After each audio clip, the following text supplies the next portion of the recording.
Buenas noches, profesor Víctor Tejera, compañeros en general. A continuación, parte de lo que es mi investigación sobre los problemas de aplicación de la norma de conflicto, en este caso, la sucesión en el tiempo de la norma de conflicto.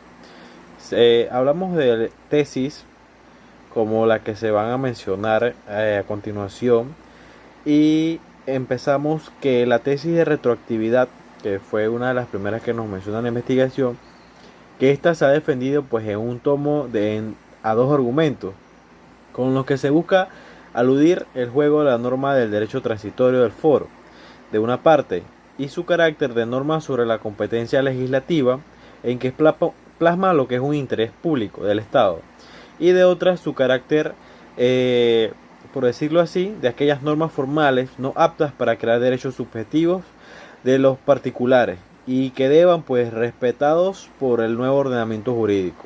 Se habla también sobre la tesis intermedia que promulga un derecho transitorio propio de lo que vendría siendo las normas de conflicto, en cuya virtud se aplicaría siempre el nuevo sistema de las relaciones que no hubieran tenido contacto previo con la ex fori.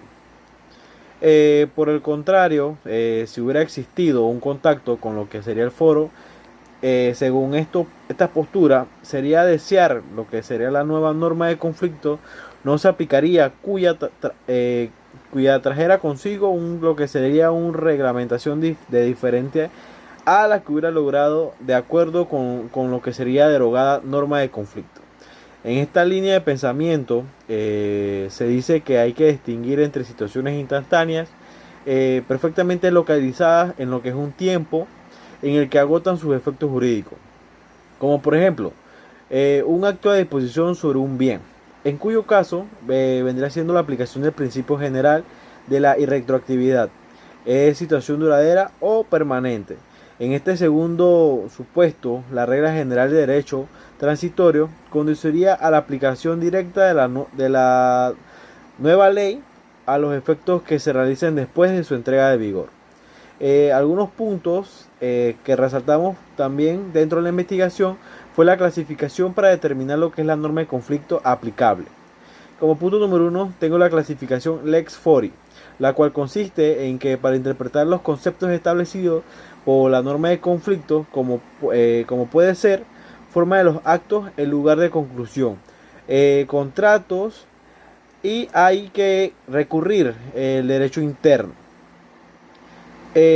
La clasificación Lex Cause, la cual nos dice pues que esta clasificación debe hacerse con base en lo que es el derecho extranjero, designado, aplicable, incluidos sus propios conceptos y categorías. Mediante lo que sería este método designa no solo una norma jurídica extranjera, sino también se designa el derecho al que pertenece la dicha norma jurídica, conforme a la cual deberá interpretarse la última. Como punto número 3, métodos comparativos. En ese caso se habrá pues que hacer un análisis de las dos anteriores clasificaciones, por lo que se propuso de que la norma de conflicto debería tener conceptos propios a lograr un derecho comparado. Otro punto que se resalta es la cuestión previa. En ocasiones se dice que la respuesta se debe dar a una determinada cuestión jurídica o una cuestión principal. Depende de la respuesta que se da a la otra cuestión jurídica o la cuestión previa. Esta última es una de las cuestiones jurídicas que goza la entidad suficiente como para plantearse como cuestión principal, aunque en el caso aparezca como previa. Como por ejemplo, puede suscribirse una cuestión previa a una asociación la validez del matrimonio contraído por el causante o una adoptación constitutiva por él.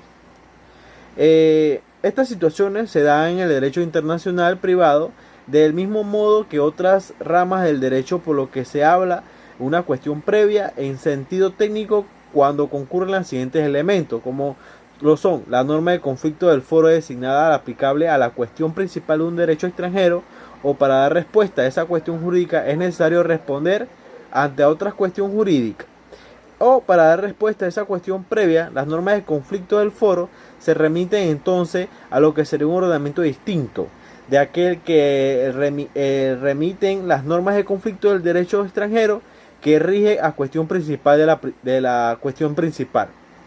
Otro de los puntos de la investigación fue la clasificación de la circunstancia empleada con puntos de conexión. ¿Qué quiere decir esto? Aquella es la determinación del punto de conexión en el segundo paso del proceso. Una vez elegida lo que es la norma de derecho internacional privado aplicable, esta es necesaria proceder con lo que sería la concretización del punto de conexión que nos conducirá a un orden jurídico concreto que ha de ser aplicable. Otro de nuestros puntos de investigación fue la alteración ocasional del punto de conexión, lo que sería el conflicto móvil. Cuando una situación jurídica privada contiene un elemento de extranjería, este está vinculado a más de un ordenamiento jurídico, por lo que a la hora de decir sobre ella, el apoderador jurídico debe acudir a una norma de conflicto para saber a qué ordenamiento se localiza la situación y cuál derecho es aplicable. Por supuesto, para que haya un conflicto móvil, se podría mencionar el punto de conexión variable. Los puntos de conexión se pueden clasificar en variables e invariables. Serían variables la nacionalidad en el domicilio, la residencia habitual, la autonomía de la voluntad, entre otras. Alteración fática o no dolosa del punto de conexión. Las personas obrando con una buena fe o al devenir de lo que serán los acontecimientos provocan que vayan circunstancias fáticas a una norma de conflicto. En cambio, si las partes o la situación jurídica alteran dolosamente lo que sería el punto de conexión para provocar lo que será la aplicación, un ordenamiento o evitar la aplicación de otro, estaríamos ante un fraude de la ley. Y como último punto de investigación, se habla sobre la alteración del fraudulente del punto de conexión, lo que vendría siendo el fraude a la ley. Se dice en la investigación que según Brewer Carias, es aquella institución típica del derecho internacional privado en virtud de la cual se pretende aplicar un hecho de derecho que no sea competente por medio de una manipulación de los factores de conexión.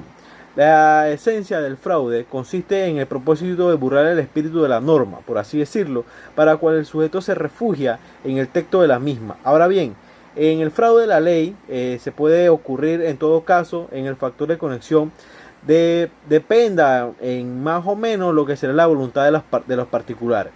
Un ejemplo de fraude de la ley se podría decir que el matrimonio y el divorcio son figuras jurídicas, hay que tener en cuenta, que frecuentemente involucradas en operaciones fraudulentas, como por ejemplo el caso de los matrimonios en Transilvania. Se dice que se trataba de unos húngaros, se pudo mencionar este ejemplo, y austriacos que se trasladaban a Transilvania, que se les consideraba mediante ciertos requisitos legales, como naturales del país, o cuál significaba ello la posibilidad de divorciarse. Posibilidad no reconocida por las legislaciones austriacas ni húngaras. Algunos tribunales anularon los nuevos matrimonios seguidos a lo que eran los divorcios fraudulentos, argumentando la falta de sinceridad y la violación de leyes imperativas de la respectiva función. Esto sería lo que sería un fraude a la ley.